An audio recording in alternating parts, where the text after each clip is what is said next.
So, what is the opposite of fear? Okay, love or faith. So I want to speak this morning on faith or believing.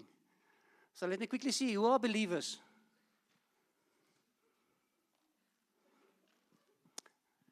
So what are you believing? Or for what are you believing? What is faith? What is belief? Something we're just going to look maybe a different angle today and help us on that.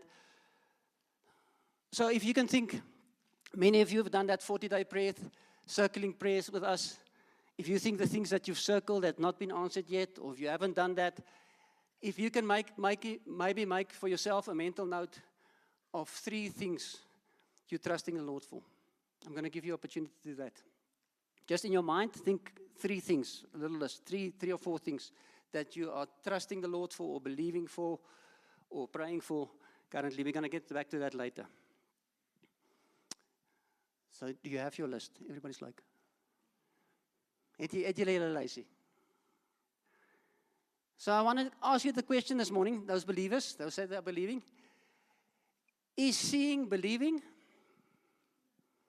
Or is believing seeing? Kan ons stem daarop? Kan ons kyk wie?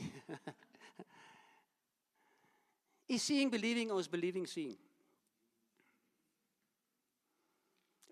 So this morning, I will title this, if I have to give a title, I'm going to title it, Seeing is Believing.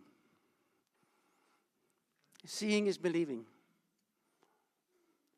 But there's a twist, you'll see it. So let's start with the twist. Hebrews 11. Hebrews 11, I think, yeah, there it's up there, from the Amplified. Now, faith is the assurance, the title deed, the confirmation of the things we hope for, divinely guaranteed, and the evidence of things not seen.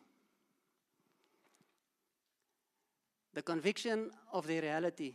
Faith comprehends as fact what cannot be experienced by physical senses. For by this kind of faith, men of old gained divine approval. You know, this is such a beautiful scripture, such a well-known scripture, a lot of to unpack.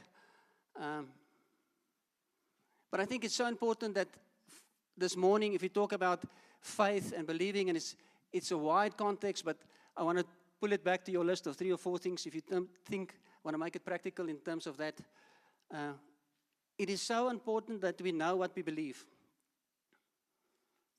I don't know for you guys, but I found often that what I think I believe and what I truly believe are 2 different things.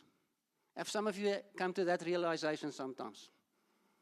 Okay, we're going to go into that. And for that reason, I want to read that same scripture just from a different translation, and I want to use a little bit of different wording this morning to help us see it afresh.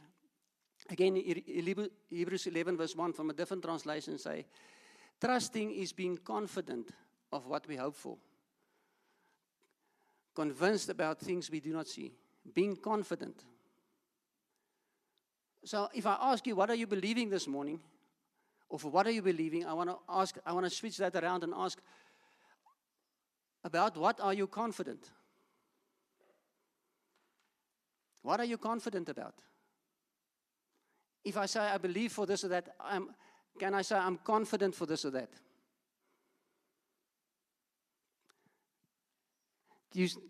Does that make sense for you? Is there a difference for you between just saying I'm believing this or that, or I'm confident for this or that?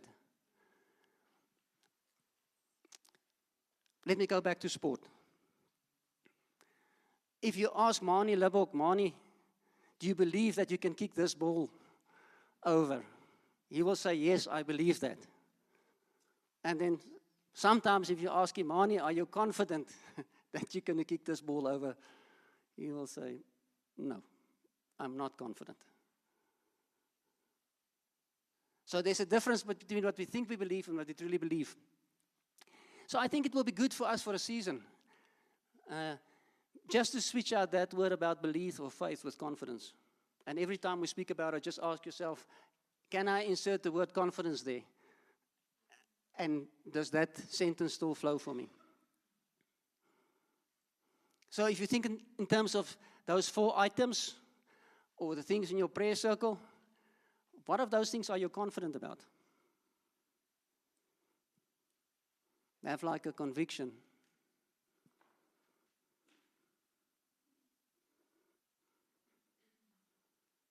Now you might ask, Donnie, how would I know if I'm confident? How would I know if I'm confident? I will know if I'm confident by looking at what am I expecting. What is my expectation? In those 3 or 4 things you're praying for, what would it look like if God meets your expectation? What are you really expecting?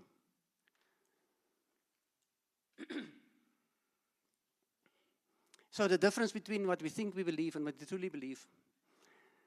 The scenario of your child writing exam the next day, but being sick all night. And then we pray, thinking that we're believing. Please, Lord, just help Yanni to pass the exam tomorrow. What is my expectation? Often my expectation is that he's going to fail because he couldn't study because he was sick. I had a different expectation, and out of that expectation often brings fear. We're going to get back to that a little bit later. And out of that fear place, I think I'm praying with faith, but I'm actually not. And then when he fails, I said, I expected that. It's to be expected. The poor child couldn't study. So although I thought I prayed in faith, I was actually expecting something different. So often we say to one another, I hope for the best. Yes, that's an awful saying, most of the time. Because often we say it because we expect the worst. Often it's not a faithful statement. I expect the worst, and then I just say, I hope it works out for the best. So how do I know what I expect? What I expect is the mental picture or movie I'm playing in my head. That's actually what I expect. So if I see this negative picture or negative movie playing in my head and I don't know what to do else, I hope it works out for the best. But actually my expectation is something totally different.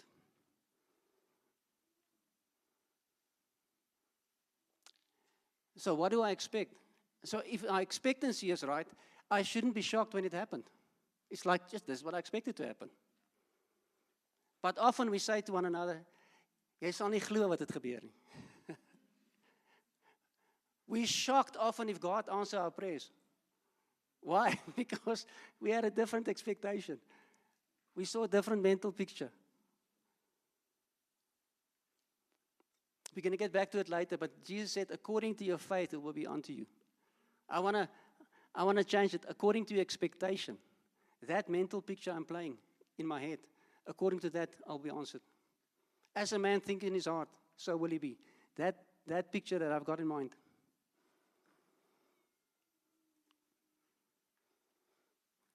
So I want to take you back to the 3 or 4 points you had earlier. What is your expectation for that? What is the mental pictures or movies you see the outcome for those situations?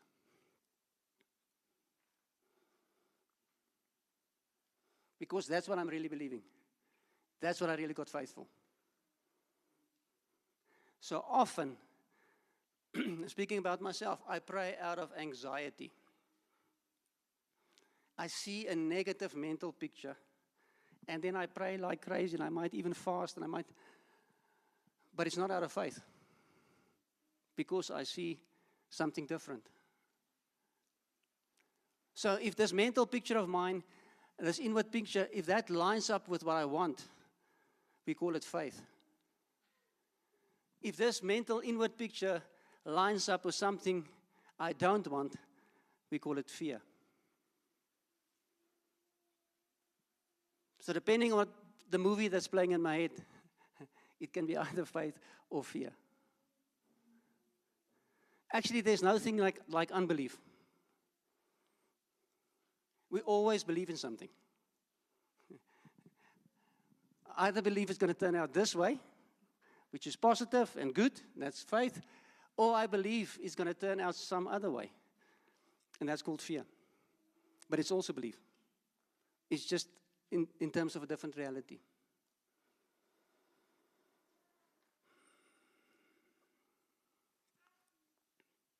So it might be time to maybe change some of our mental pictures. Because seeing is believing. That's what I see in my mind's eyes. That's what I got faith for.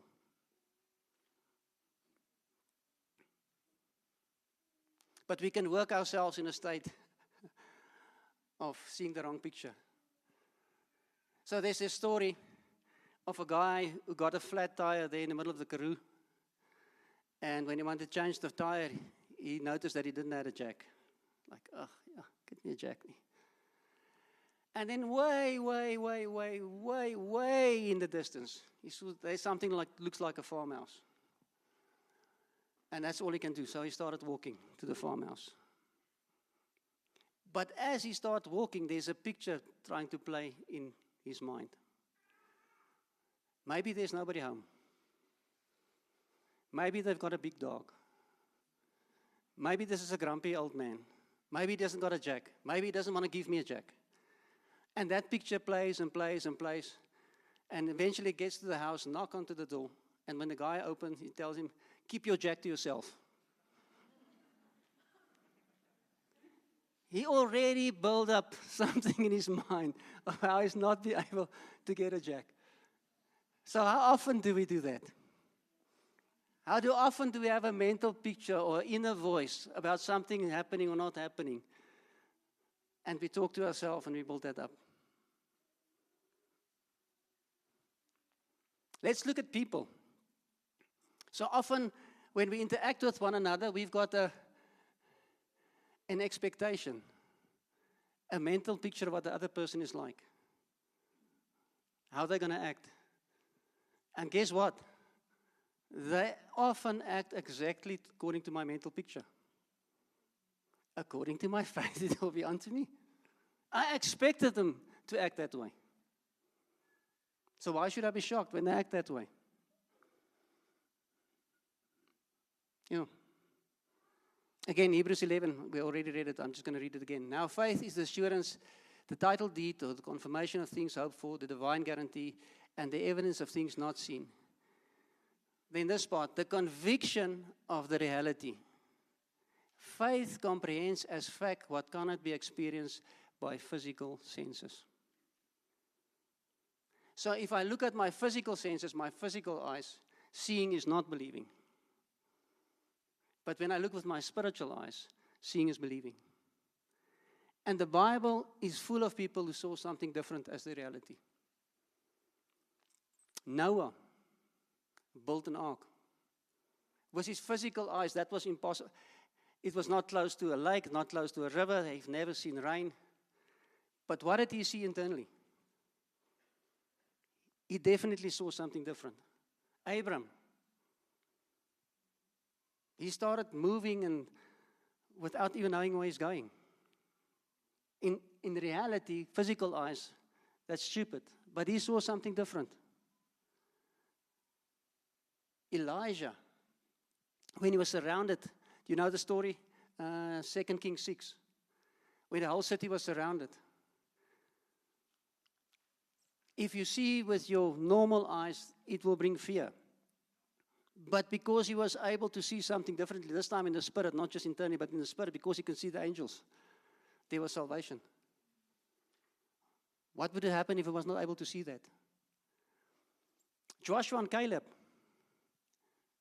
they saw exactly with their eyes the same thing the other 10 spies saw. But internally, they had a different reality. 2 million people got the same promise. Only 2 people inherited it, Joshua and Caleb. Why? Because they had the ability to see something different than the other guys. And then Simeon. This blessed me. Luke 2, 25 to 29. Excuse me. Now there was a man in Jerusalem whose name was Simeon. And this man was righteous and devout, waiting for the consolation of Israel. And the Holy Spirit was upon him. One day I want to preach just on the scripture, because there's so much in it. He was righteous, he was devout, he was living expectantly, and the Holy Spirit was upon him. This was before Acts. So this guy lived in a different way. This is part of the key. I'm running ahead of myself. Okay. And it had been revealed to him by the Holy Spirit that he would not see death before he has seen the Lord's Christ. So he had a revelation. He saw something in the Spirit. He saw something else happening already in him. And then he came into, and he came in the Spirit into the temple. Yo. I would love to know who came in the Spirit this morning when we gathered. And when the parents brought the child Jesus to do for him according to the custom of the law, he took him up in his arms, he blessed him and said, Lord, now you are letting your servant depart in peace according to your word. So what happened here? This guy saw a baby and immediately he knew this was the Christ. And the Pharisees that knew the law and all the prophets in that time couldn't recognize him at all. Simeon was able to see something differently. Seeing is believing. And there's a whole thing. He came in the Spirit, he had the Holy Spirit. The Holy Spirit revealed to him. There's a whole thing how he lived.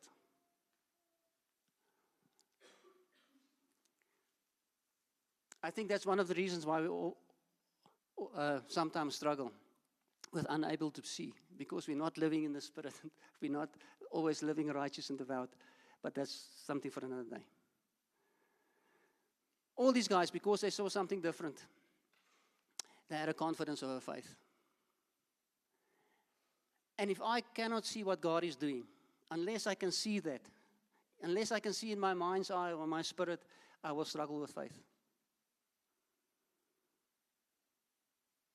Because faith is to be confident in the things not seen with physical eyes, but with spiritual eyes.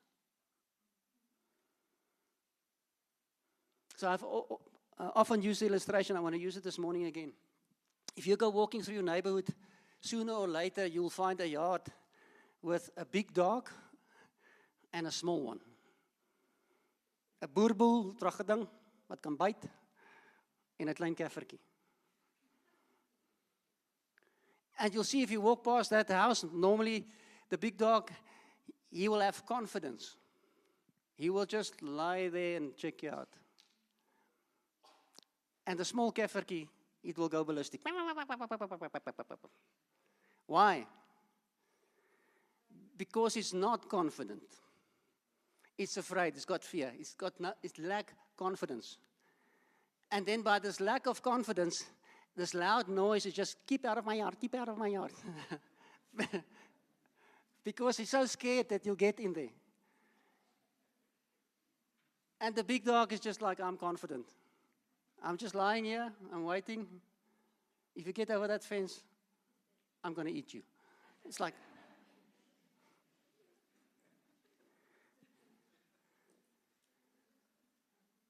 so we said faith or believing is being confident about something. So what does my prayer sound like? Like the big dog of the keffertjie? I think about the Baal prophets in Elijah. Elijah was just a big dog. I'm waiting, you do your thing, and when it's over, I'll pour water over it, and I'll pray to heaven, and fire will come. But the Baal prophets were going, and cutting themselves and going boss.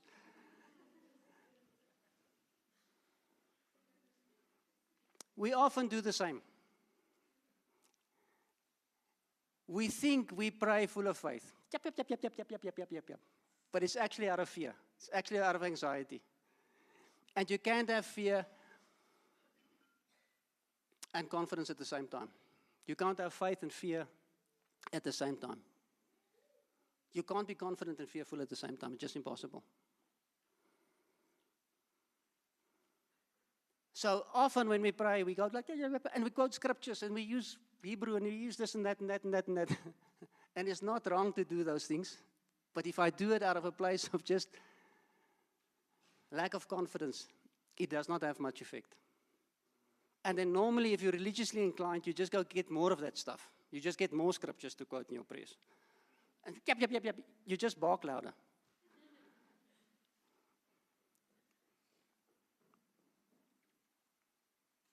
So Jesus referred to a couple of people in the Bible, specifically regarding their faith, or regarding them being confident.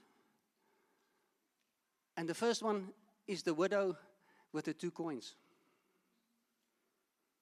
She was like the big dog. She just dropped the last 2 coins, being fully confident that the Lord's going to provide. She didn't march up and down, Jehovah Jireh, I believe the Lord for this.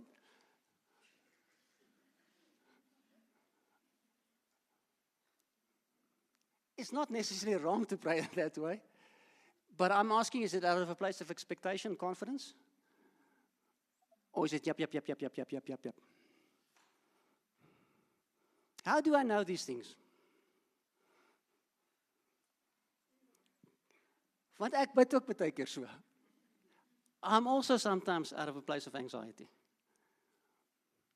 Having the wrong mental picture of what's going to happen. So don't be offended at me. The Canaanite woman.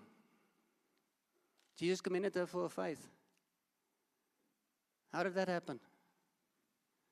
She was just confident that He's going to help her. And the initial no didn't send her into a flat spin. So often we ask something and there's an initial no. And then we, yep, yep, yep, yep, yep, yep, yep, yep, yep. She was just confident in that place that He's going to help her. Even if she's from the wrong group of people. The sinful woman anointing Jesus' feet. If you speak about confidence, you're a sinful woman, and you're walking into this religious environment, and you just know that He's going to accept you. She just had internal confidence and said, doesn't matter what people think of me, how they act towards me, I know He's not going to reject me. She just walked in there. The centurion. Now, he had this confidence, you don't even have to come to my house. Think with me. Dink saam met my. Be real. If I was a centurion, would I be able to have that confidence and, no, you don't have to come to my house? Because out of a confident place you can do that. But if I'm filled with anxiety, asseblief Jesus, jy moet gou maak, jy moet nou kom. Ons moet vinniger ry, dis nog ver. It's a confidence. The friends of the paralyzed man that broke through a roof. What confidence? It was a done deal. They were confident Jesus is going to heal him. They didn't rock up and see the crowd and said, he's te veel mense and it's not going to work today. They just, you must be pretty confident to rip up somebody's roof. So the question today is, what am I confident about? What are you confident about? Because that's what I got faith for. So how do I know what I believe? So what am I confident about? How do I know what I'm confident about? What do I expect, or what is my mental picture? How do I know what my mental picture is, what I'm seeing? How would I know what that is? I listen to what I'm saying, because that's what I'm expecting. It's going to be a hard day or a hard week. What is my mental picture? What is my expectation? It's going to be a hard week. This is going to be a difficult conversation. What am I expecting? A difficult conversation. Should I be shocked when I get one? That's what I had faith for. This is going to be a long month. What am I expecting? More month than money. So I shouldn't be shocked when that's what happens. I referred to this earlier, Matthew 9:28 and 29. And when they entered the house, the blind man came to him, and Jesus said to him, Do you believe that I'm able to do this? He said to him, yes, Lord. Then he touched his eye, saying, according to your faith, it be done to you. Do you believe I can do this for you? Yes, Lord. And then he didn't just heal him. He said, okay, according to what you're confident about, let that be to you. Let that happen to you. According to your confidence, let that be to you. According to my expectation, let that be to me. According to my mental picture, let that be to me. And I lost my notes. Ek weet nie wat daar gebeur nie.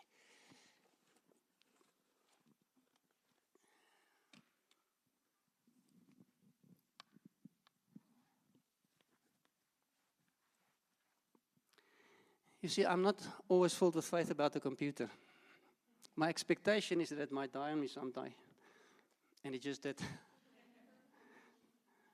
That's why I've got a backup.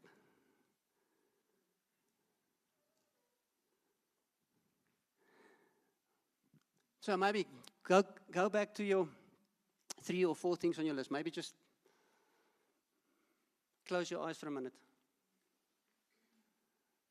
And think, what is it that I'm confident about? What is the mental picture?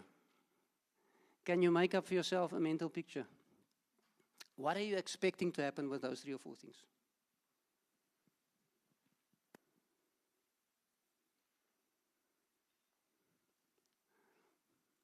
And do those 3 or 4, that expectation, that mental movie, does that line up with the expected outcome? Will you say, yeah, praise the Lord when that happens? Or not?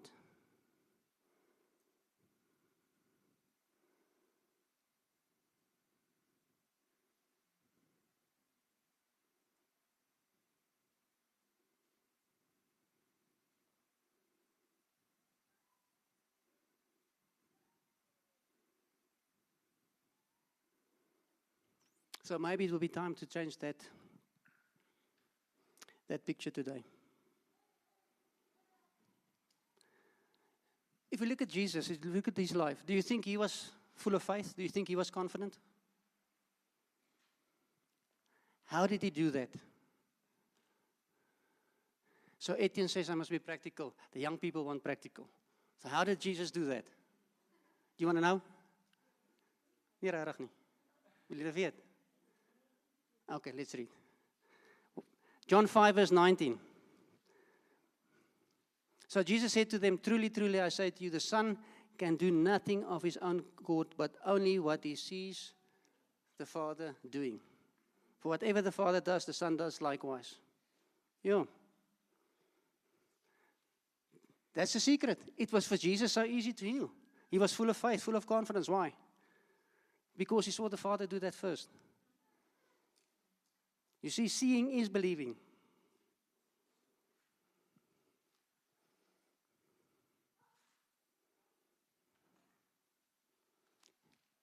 So my challenge is, your challenge is to line my seeing up with his seeing.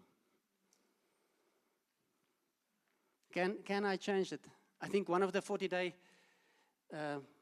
prayer things that stood out to me is to ask the Lord, what is he praying for this situation? What is he doing? What is he seeing in this thing? And then I can align with that. So you still have your 3 or 4 things in your mind? Let's go there again. Close your eyes again. Have your list in front of you.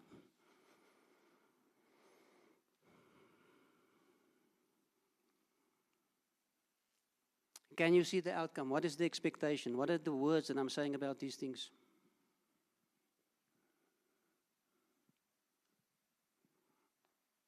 Can I change my picture in my mind? And I think it's so important, changing the picture in my mind sometimes, is I must surrender my perception of how this thing must happen or turn out to the Lord. Mary and Martha, just with your eyes closed. Mary and Martha, when Lazarus died, you see, they had a different expectation. They thought Jesus would come sooner. If only he would be here. he would have lived. For some of the situations you have before you on your list, you think, maybe if something just happened differently, earlier, later, more or less, then my situation will be different. But they didn't realize that Jesus would raise him in any case. So maybe they just bring that before the Lord and say, Lord, if I'm being over-eager or saw it wrong, just help me to see it like you see. Sometimes we're disappointed because it looks different to my expectation. Lord, I want to align my expectation with yours. I want to see the way you see. The Pharisees didn't recognize Jesus because they expected a political leader. And when he came in a different form, they couldn't receive him. So sometimes this expectation, this thing I'm seeing, if that's not aligned with what God wants for me, it is very difficult to receive that. Oh, I think in terms of healing, often we pray for healing, and if my expectation is instant healing, that's like with Mary and Martha, and it's not instant, then I get disappointed and I walk away from my expectation. It might be that it takes a while to heal. Often when we pray for, when we have got this expectation for provision, we imagine cash. But sometimes it might be a business idea. Lord, help me to see the way you see. Help me to have the correct expectation. As we pray for people to come to salvation, we often have this expectation, this mental picture of a radical conversion, and it's just not and trana and incredible. And in that we can miss the slow change in character in that person if my expectation does not line up with Jesus. Just want to encourage you, remember, everything in the kingdom comes in seed form. Everything. Jesus himself came in seed form. So sometimes things start small, but I have to line it with God.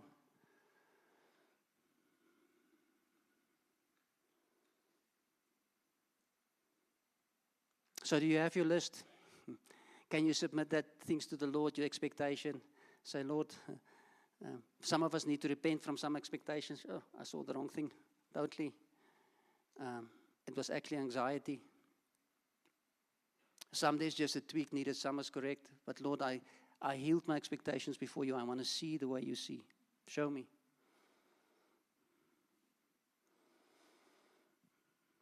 And if you have that before you,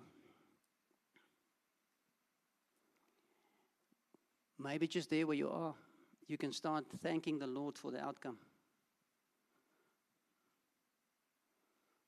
See, that's the ultimate proof that I see correctly, or that I have correct expectation. If I can start thanking before it manifests, then it shows my expectation is in the right area. Philippians 4 verse 6 and 7. Do not be anxious about anything, but in everything pray by supplication with thanksgiving. Let your requests be known to God. And the peace of God, which surpasses all understanding, will guard your heart and mind in Christ Jesus. So I want you to just start there, thanking the Lord for that, because in that place is where I find peace. In that place is where that expectation is cemented in my head. Lord, again this morning we want to thank you that you are Father, that we are accepted and beloved in you, that you care for us.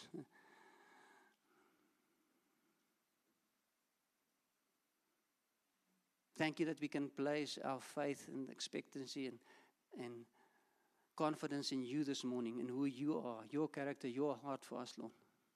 Thank you that we can be confident in that. Confident that you've got us, Lord. Confident that you are on the lookout for us. Confident that you've got only our best interest at heart, Lord.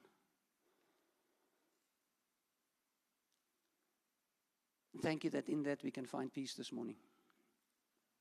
In the midst of circumstances, Lord, in the midst of whatever it might be. Thank you that you got us this morning, Lord. Thank you that our confidence is in you and your character and not in our ability, Lord. Not in our circumstance.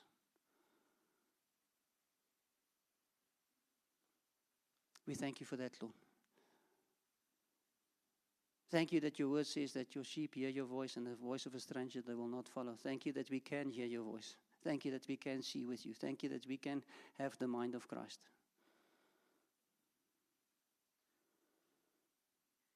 Lord, and I pray that you will help me, that you help all of us to keep our eyes focused on you, to see what you see, to follow where you're leading. I thank you for that in Jesus' name. Amen.